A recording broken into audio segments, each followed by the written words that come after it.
ഇസ്രയേലിന് നേരെ മാരക സ്ട്രൈക്ക് നടത്തി ഇറാൻ. ഇതോടുകൂടി തന്നെ പശ്ചിമേഷ്യൻ സംഘർഷം മറ്റൊരു തലത്തിലേക്ക് കടക്കുകയാണ്.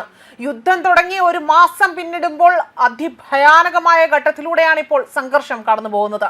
ഇസ്രായേൽ ഇറാന്റെ എണ്ണപ്പാടങ്ങൾ കേന്ദ്രീകരിച്ചുകൊണ്ട് നടത്തിയ ആക്രമണത്തിന് അതിന്റെ പ്രതികാരമായിട്ടാണ് ഇപ്പോൾ ഇറാൻ ആകട്ടെ ഇസ്രായേലിന്റെ എണ്ണശാലകൾക്ക് നേരെ ആക്രമണം നടത്തിയതായിട്ടുള്ള വിവരങ്ങൾ പുറത്തു വന്നിരിക്കുന്നത്. ഇന്ന് പുലർച്ചെ ഹിസ്ബുള്ള കേന്ദ്രങ്ങൾ ലക്ഷ്യമിട്ടും ഇസ്രായേൽ കനത്ത വ്യോമാക്രമണം നടത്തിയതായും റിപ്പോർട്ട് സൂചിപ്പിക്കുന്നു.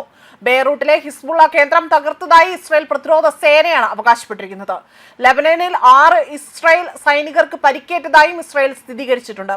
ഇസ്രായേലിനെതിരെ ആക്രമണം ഘടിപ്പിച്ചിരിക്കുകയാണ് ഇറാൻ. അതായത് കഴിഞ്ഞ ദിവസം ഹൈഫയിലെ എണ്ണ ശുദ്ധീകരണശാല ലക്ഷ്യമിട്ടായിരുന്നു ഇറാന്റെ ആക്രമണം നടന്നിരിക്കുന്നത്. ഇസ്രായേലിന്റെ ഊർജ്ജ മേഖലയിലെ പ്രധാനപ്പെട്ട സംവിധാനമായ ഹൈഫയിലെ ബാസർ എണ്ണ ശുദ്ധീകരണശാലയ്ക്ക് നേരെയാണ് ഇപ്പോൾ ഇസ്രായേൽ ആക്രമണം നടത്തിയതായി തന്നെ ഇറാൻ അവകാശപ്പെടുന്നത്. അതേപോലെ തന്നെ ഈ എണ്ണ ശുദ്ധീകരണശാലയിൽ തീപിടുത്തമുണ്ടായതായി തന്നെ വലിയ തോതിൽ അവിടെ പുക ഉയരുന്നതിന്റെ ദൃശ്യങ്ങളടക്കം ഇപ്പോൾ പുറത്തു വന്നിരിക്കുകയാണ്. അതേസമയം മിസൈൽ പ്രതിരോധിച്ചതിന് പിന്നാലെ തന്നെ ഇറാന്റെ അവശിഷ്ടങ്ങൾ വീണാണ് എണ്ണ ശുദ്ധീകരണശാലയിൽ തീപിടുത്തമുണ്ടായത് എന്നതാണ് ഇസ്രായേൽ ഇവിടെ വ്യക്തമാക്കിയിരിക്കുന്നത്. അതായത് ഇസ്രായേലിന്റെ അഗ്നിരക്ഷാ സേനയാണ് ഈ വിശദീകരണം നൽകുന്നത്. ഒരു ഇന്ധന ടാങ്കിനും ഒരു കെട്ടിടത്തിനും തീപിടിച്ചതായും ഇസ്രായേൽ അധികൃതർ ഇവിടെ സ്ഥിരീകരണം നടത്തിയിട്ടുണ്ട്. ആക്രമണം നടത്തിയെന്ന് അല്ലെങ്കിൽ ആക്രമണം നടത്തിയതെന്ന് തങ്ങളാണ് എന്ന് ഇറാൻ അവകാശപ്പെടുന്നുണ്ടെങ്കിൽ പോലും ഇറാനാണോ അതോ ഹിസ്ബുള്ളയാണോ ഇത്തരത്തിൽ അവിടെ ആക്രമണം ലക്ഷ്യമിട്ടത് എന്നത് ഇതുവരെ വ്യക്തമാക്കാൻ സാധിച്ചിട്ടില്ല. മാത്രമല്ല മിസൈൽ പ്രയോഗിച്ചത് ഇത് ആരാണ് എന്ന് ഇതുവരെ വ്യക്തമാക്കാൻ സാധിച്ചിട്ടില്ല എന്നതാണ് അന്താരാഷ്ട്ര മാധ്യമങ്ങളടക്കം റിപ്പോർട്ട് ചെയ്യുന്നത്. അതിനിടെ തന്നെ ഇറാഖിലെ മുഹമ്മദ് ആലെ വ്യോമത്താവളത്തിന് നേരെ മിസൈൽ ആക്രമണം ഉണ്ടായതായി തന്നെ ഇറാഖ് പ്രതിരോധ മന്ത്രാലയം സ്ഥിരീകരിച്ചിട്ടുണ്ട്. അതേപോലെ തന്നെ ആക്രമണത്തിൽ ഇറാഖി വ്യോമസേനയുടെ വിമാനം തകർന്നതായും ആളപായമൊന്നുമില്ല എന്നും പ്രതിരോധ മന്ത്രാലയം അറിയിച്ചു. സൈനിക കേന്ദ്രങ്ങൾക്ക് നേരെയുള്ള ആക്രമണം അത് കുറ്റകരമായ പ്രവൃത്തിയാണ് എന്നും ഇവിടെ പ്രതിരോധ മന്ത്രാലയം അറിയിച്ചിരിക്കുകയാണ്.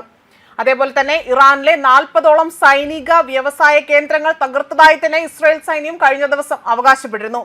IRGCയുടെ നാവികസേന കമാൻഡർ അലി റസ കൊല്ലപ്പെട്ടതായി തന്നെ ഇറാൻ കഴിഞ്ഞ ദിവസമാണ് സ്ഥിരീകരിച്ചത്. അതേപോലെ തന്നെ ഇയാളെ വധിച്ചതായി 4 ദിവസം മുൻപേ തന്നെ ഇസ്രായേൽ സൈന്യം അവകാശപ്പെട്ടതിന് തൊട്ട് പിന്നാലെയാണ് ഇപ്പോൾ 4 ദിവസത്തിന് ശേഷം ഇറാന്റെ സ്ഥിരീകരണം പുറത്തു വരുന്നത്. അതേസമയം ശത്രുവിന്റെ പൂർണ്ണമായും നശിപ്പിക്കുന്നതുവരെ, അതായത് ശത്രുക്കളെ പൂർണ്ണമായും നശിപ്പിക്കുന്നതുവരെ വിശ്രമം ഉണ്ടാകില്ല എന്നതാണ് IRGC പുറത്തിറക്കിയ പ്രസ്താവനയിൽ വ്യക്തമാക്കുന്നത്.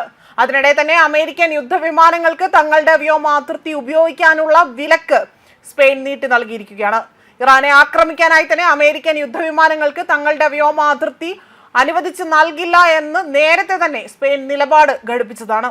ഇതിനൊടുവിലാണ് ഇപ്പോൾ ഇത്തരത്തിൽ വീണ്ടും ഇസ്രായേലിന് നേരെ വലിയ രീതിയിലുള്ള ആക്രമണം അഴിച്ചുവിട്ടുകൊണ്ട് ഇറാൻ രംഗത്ത് വരുന്നത്. ന്യൂസ് ഡെസ്ക് കർമ്മ ന്യൂസ്.